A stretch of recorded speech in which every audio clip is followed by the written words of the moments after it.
Welcome back, everyone, to another episode of 3 Wide. This week, we're going to be going over all the action from Bristol Motor Speedway, where we had our third running in the dirt at Bristol Motor Speedway. I'm going to go over all the racing action, including giving my thoughts on the Preece versus Larson battle, the future of Bristol Motor Speedway, and the Bristol Dirt Race. Also, we're going to discuss the appeals hearing over the past week for colleague racing with Denny Hamlin, and discuss the upcoming race weekend at Martinsville Speedway.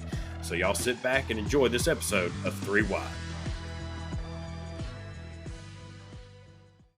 So we kicked off the racing weekend on Saturday, our third straight year of Bristol dirt racing, where Joey Logano gets the truck win, leading 138 of the 150 laps, a dominating race for him, and really a dominating day for the top three finishers. You had the same first, second, third place finishers in stage 1, 2, and the final stage.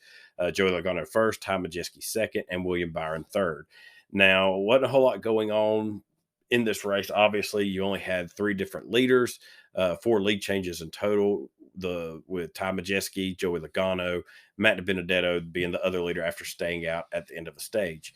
But still, some really good finishes for a lot of guys. Jake Garcia, who's continuing to impress in his limited starts, finishes in 6th after having a solid run last week at Texas. You also had Caden Honeycutt, who was really highlighted throughout the race. He started in 3rd place in the 04 Roper Racing truck, finished in 9th. He got a 4th place finish in stage 1, looking really solid throughout the race, so a good finish for him. And Matt DiBenedetto, after leading a handful of laps, he finishes in 10th. Rajah Caruth, he finished in 11th.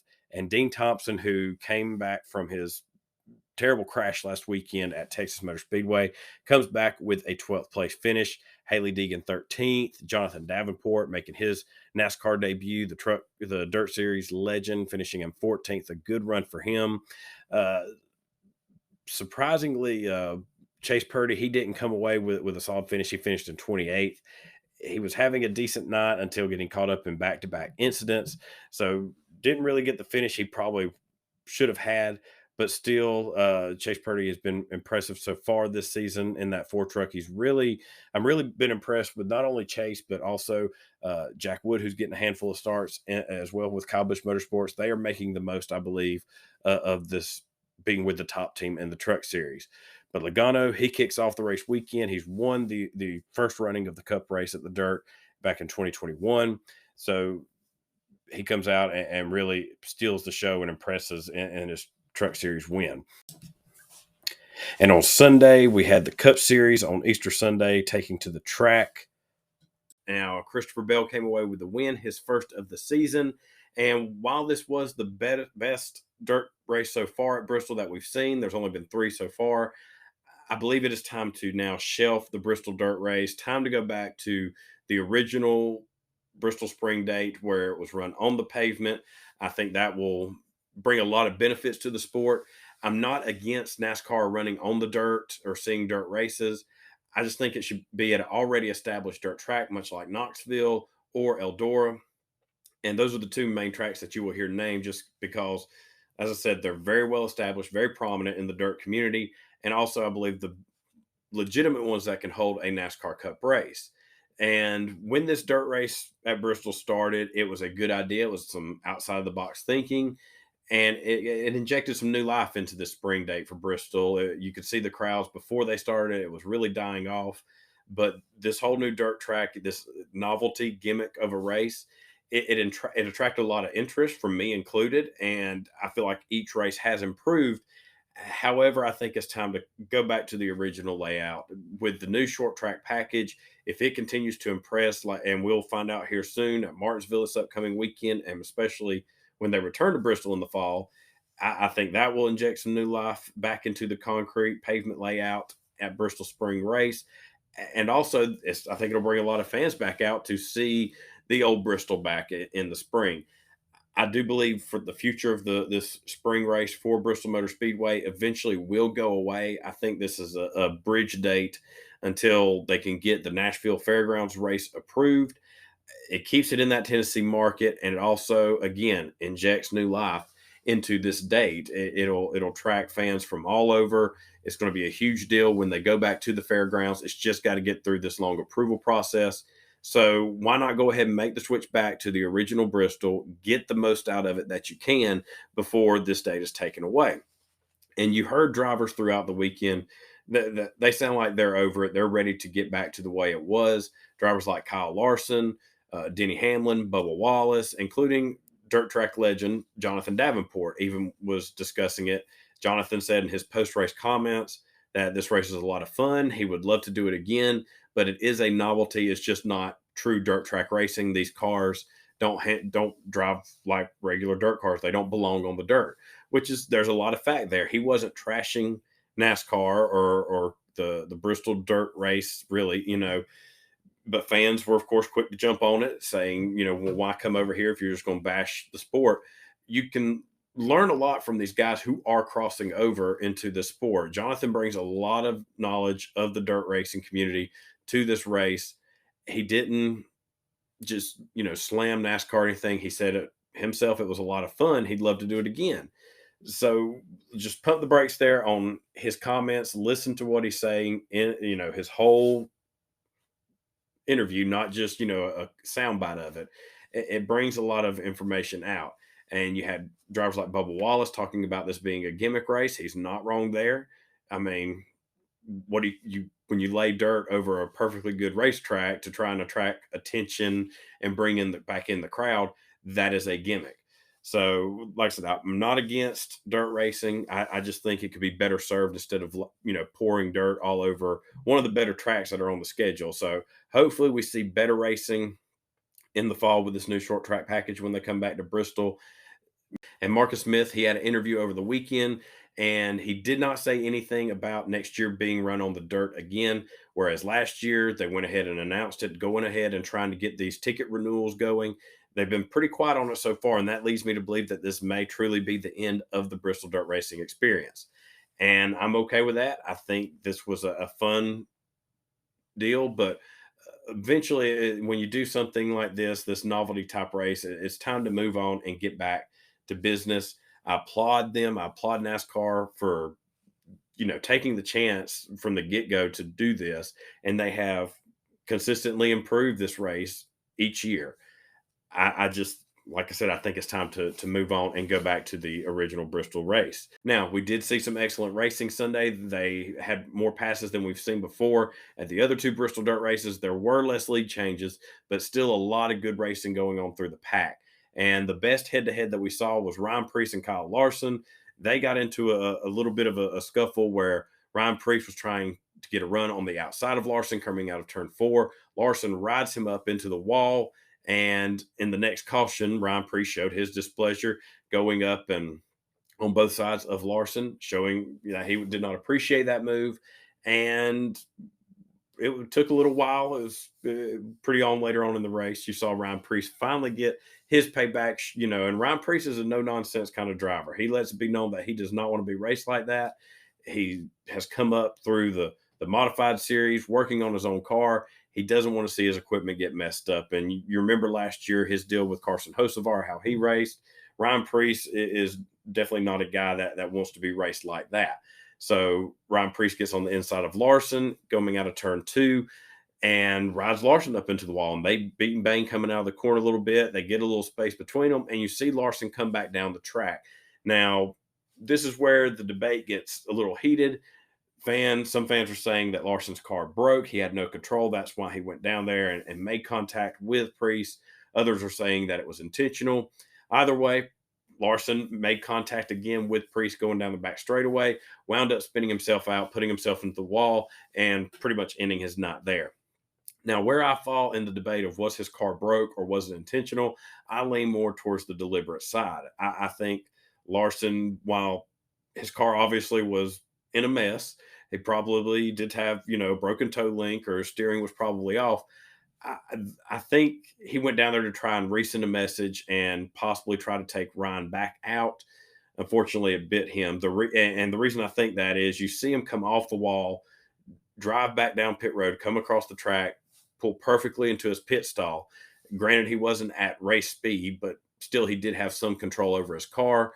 And Larson was not happy about it in the post or in his interview, after he got out of the infield care center, saying basically he thought they could be grown-ups and move on after the earlier deal with Preece. But Larson, this is his style of racing. Even Denny Hamlin said it in his podcast that Larson is the type of driver that will put you in these situations to lift or go into the fence or get spun out. And in this case, Preece didn't lift. Preece thought he had the run and he thought he had the room, and Larson shut the door on him. We saw it last year a few times, especially early in the season with Larson, with Justin Haley at the LA Coliseum, Chase Elliott at Auto Club Speedway.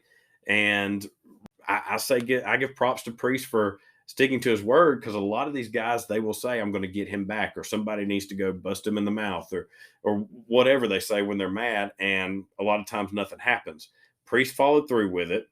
Now, of course, this leads to, well, will he get penalized like we saw with Denny Hamlin after the Ross Chastain deal at Phoenix? And so far, today's Wednesday when they normally announce penalties, there's been no announcement. I don't expect penalties against Preece. He got out of the car and said he was simply loose. He doesn't race on dirt, and got up into Larson. It was not intentional. And some fans and media members in the sport, they keep talking about, well, now these drivers are going to have to get out and lie, and they're not going to be honest with themselves. There hasn't been one time in the sport where drivers have been 100% honest getting out of the car. You have your few where drivers are mad enough, they're going to get out and be honest about it. You come to mind, you think of drivers like Tony Stewart being the main one, as well as Kevin Harvick. They are going to be honest and upfront when they're mad. But the rest of the time, drivers are going to say exactly what Preece did. I got loose. I had a tire go down. Something broke. Some excuse for why they got into a guy who they just so happened to have contact with earlier in the race. So I'm not too worried about that. These drivers lying, are they going to tiptoe around it more now for the next little bit? Most likely, until the heat kind of dies down and we get further away from this Denny Hamlin deal from Phoenix. But eventually somebody's going to get mad enough they're going to be honest, and I don't think NASCAR would do a penalty then. What made this deal with Hamlin different from Phoenix was him going on his podcast and talking about it. Whether you believe that's right or wrong, him doing that, that's where that penalty comes from. I didn't have a problem with Denny's move on Ross at the end of the Phoenix race. I got no problem with Preece's move on Larson here at the Bristol Dirt Race. It's part of this sport. Drivers are going to get mad. They're going to take it out on each other, beat and bang on the track. And as I said before, to me, once you get on pit road, that should be the end of it. Quit beating and banging on your cars when you got crew guys and officials and media members standing around. Get out, handle it face to face if you need to. So before we get started on this week's episode of 3 Wide, let me tell you about our presenting sponsor, Hunt to Harvest. Now, Hunt to Harvest is back with us for our second season here at 3 Wide, and right now, if you head over to hunttoharvest.com, you can check out their new spring 2023 selection, where they have plenty of design choices for turkey hunting, as well as different types of fishing. Also, they still have that mystery box special going on where you can get 3 shirts chosen at random sent to you for just $33. And with the high quality shirts you're getting at $11 a piece, you can't find that kind of deal anywhere else. So head on over to hunttoharvest.com where you can update or upgrade your hunting apparel. And when you go to checkout, be sure to enter that promo code RADNEY18923. That's RADNEY 18923 to get even more savings at checkout at hunttoharvest.com. So getting back to the racing real quick, we had some strong finishes from drivers. Austin Dillon finished in third after starting in second, and this was a solid day from top to bottom for Austin. He finished second in stages 1 and 2. As I said, finished third overall, tied for the most points scored in this race. So a really strong running for Austin at this track. Of course, he got out the car and was all in love with Bristol Dirt. Definitely thinks we should come back to it next year. But there was a period there where it looked like Austin was going to be able to come up there and get a win. He definitely had speed in the middle parts of the race there, where he was a true contender. Ricky Stenhouse Jr. finishes in fourth, and this is the team's third top 10 so far this season. Last year, they only had 5 in total. So thanks to that win at Daytona, obviously that got them off on the right foot, and they're setting up to have probably a career year over there at JTG Daughtry Racing. Chase Briscoe, who was strong last year, finished in 5th.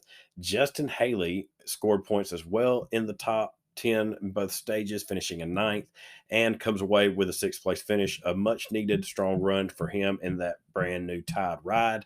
You also had Ty Gilliland, who, like Austin Dillon, he was very competitive, showed a lot of speed there, especially at the end of the race when it counted. Comes away with an 8th place finish, and he has been on a tear here lately in this 38 car. I believe I saw a stat, going back to Phoenix, he's pretty much finished in the top 15 just about every week. So ever since it's been announced that he wasn't going to be in that 38 car week in and week out, that Zane Smith was going to get some shots in it, he has definitely stepped up and is showing some amazing results, trying to get somebody's attention, trying to get Front Row Motorsports attention, and he's doing a good job of it. Ty Gibbs comes away with his fourth straight top 10, and we're getting ready to go into arguably his best track at Martinsville. So he is definitely got some momentum his way. He's on a hot streak and going into a good place to try and build off of it. And who knows, maybe step up and sneak in there for a top five. You also have Michael McDowell. He finished in 11th, a good run for him for both Front Row Motorsports cars. Bubba Wallace finished in 12th. So some good days overall there. Harrison Burton runs in 15th. So a lot of much needed good runs for a bunch of these guys. I was surprised mainly by, Ty Dillon. He finishes in 21st. That may not jump off the board for you, but there was a time, thanks to pit strategy, he was holding his own up there in the top five. And Ty's been the butt of many jokes, especially this season. He's been pretty much a last place finisher week in and week out with the 77 car, but definitely had a good showing at Bristol. Even though the finish, it may not be a top 20 or a top 15, he was up there top five, getting a lot of TV time. So good for him and that Spire Motorsports team. That's a much needed good run for that car.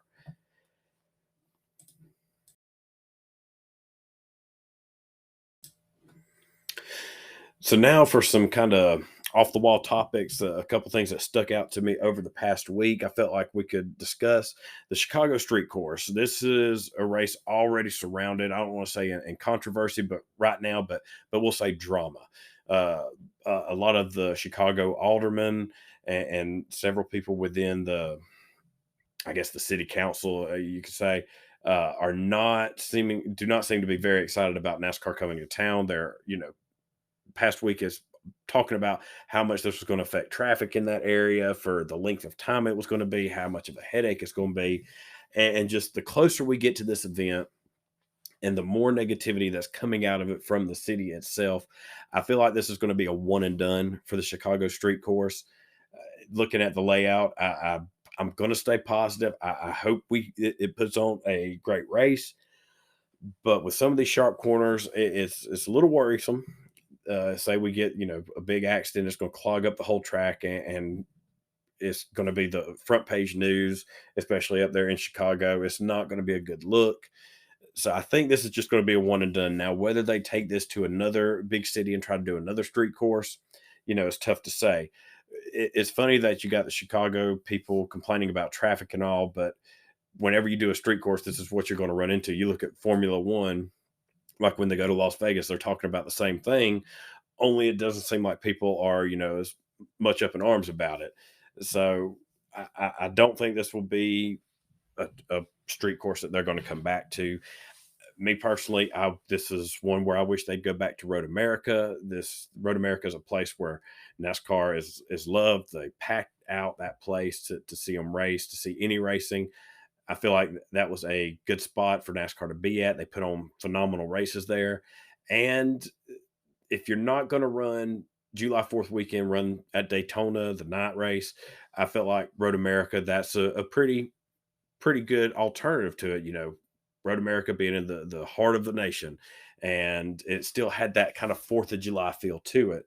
So hopefully, you know, we can go back to Road America, whether it's that date or another one. I'm hoping to see that back on the schedule, but I don't have a whole lot of optimism that we're going to have a repeat Chicago street course next year. And the other thing, the biggest news last week was the appeals hearing for Denny Hamlin from the Phoenix penalty and Colleague Racing Justin Haley's car, where they had one of the louvers taken away, compared to over at Hendrick Motorsports, they had all the louvers taken off all the cars, all 8 of them. For Justin Haley, his penalty was knocked down from 100 points penalty to 75. And, you hear that penalty, and it just makes you shake your head, because just the week before, you had Hendrick Motorsports up there, and that appeals panel completely did away with the points penalty, gave the Hendrick Motorsports drivers all their points back for, I mean, every single louver being taken. Here you have Colleague Racing, who only had one taken away, which doesn't really show any, attempt to skirt around the rules or to try anything. Just makes it look like, okay, something wasn't right with this one piece. They only get a 25-point reduction. And I wish they would have done the hearings at the same time, but obviously they were separated. This is definitely a bitter pill for Colleague Racing to swallow. They are going to take it to the final appeal hearing, try and plead their case. Hopefully this gets reduced, at least the points penalty. I feel like they should at least get the same, you know, points adjustment that Hendrick Motorsports did. If anything, even less of a fine, just because, as I said, it was just one piece on this car as compared to 8 for all 4 cars from one team. So it doesn't scream, cheating or trying to manipulate the piece or the car. And it just doesn't leave you with a good taste in your mouth. And I want to point out, this isn't a NASCAR deal where NASCAR showing favorites. To me, this is the appeals panel. This was a different appeals panel than what was before Hendrick, but it still did not go Colleague's way. Hopefully that gets fixed whenever the next appeals hearing is. And then you have Denny Hamlin, who was appealing his penalty, and that was pretty much shot down. Nothing has changed with that. And that all simply comes from, like I said, and as I've said many times, Hamlin's comments on his podcast. Whether you agree with it or not, Hamlin, he has always been known to say what he feels, what he thinks, whether for better or worse, and he's going to stick by it. And I do applaud him for that. But I think NASCAR just saw the door open a little bit and they went full out with the penalty. Now it has created this, I don't want to say chaos, but this ripple effect where, okay, so drivers can't retaliate anymore, or you can retaliate, but just don't say anything. And I talked about it in my video, and you heard it earlier in this podcast show. I'm not ready to jump to that extreme of it. I think this is just where Hamlin went on there and kind of was bragging, and I don't want to, and I wouldn't say daring, but just being so open about it that, yep, I saw him and I said, I'm going to ruin your day too. You're going with me. I think everything's going to get back to normal. It's going to take a little bit of time. Hamlin's not going to forget this, and it'll be interesting to see how he changes, how he handles things moving forward, and what comes of all this. What is the end game here? But the main takeaway for me, and Hamlin put out a podcast right after the appeals hearing. I have not heard it yet. I do intend to. Apparently it is quite a listen. If you hadn't listened to it yet, I would strongly recommend that. I'll be listening to that here pretty soon.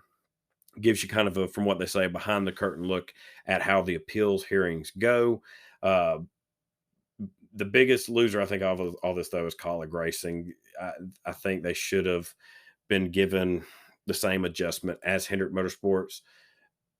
Obviously, maybe if they had the same appeals board that Hendrick did, maybe it'd be different. I don't know. But it is what it is. It'll be interesting to see how this final appeal goes for them and what the response is to that. And that'll wrap up this week's episode. As always, thank you for joining me and listening along. Be sure, if you haven't already done it, to hit that subscribe button wherever you're listening to this podcast from. Also, if you look in the description below, you can find a link to my YouTube channel. Be sure to click on that, head on over, subscribe to my channel so you know when new episodes drop over there weekly. And be sure to go over to huntharvest.com. Let them know we sent you. Go check out their awesome selection of new spring apparel. I hope everyone has a wonderful rest of their week, and we will meet back same time next week and go over all the action from Martinsville Speedway.